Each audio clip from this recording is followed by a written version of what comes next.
लातूर जिल्हा परिषदेच्या निवडणुकीमध्ये काँग्रेस पक्षाला सर्वाधिक जागा मतदारांनी निवडून दिलेल्या आहेत आणि काँग्रेसला पडलेलं मतदान सुद्धा याच्यामध्ये लक्षणीय वाढ झाली आहे. त्यामुळं मतदारांनी हा जो कौल दिला आहे याचं मी स्वागत करतो, त्यांचे मनापासून धन्यवाद देतो. आणि जिल्हा परिषदेच्या या निवडणुकीमध्ये काँग्रेसच्या या विजयाबद्दल मी साऱ्याच काँग्रेसच्या आणि आघाडीच्या विजयी उमेदवाराचं अभिनंदनही करतो.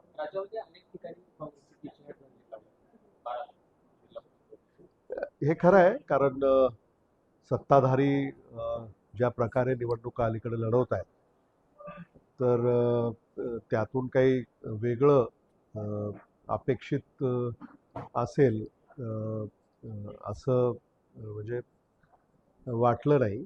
पण जसं निवडणुका लागण्या अगोदरच बिनविरोध जागा निवडून येणं एक नवी प्रथा महाराष्ट्रामध्ये सुरू झालेली आहे.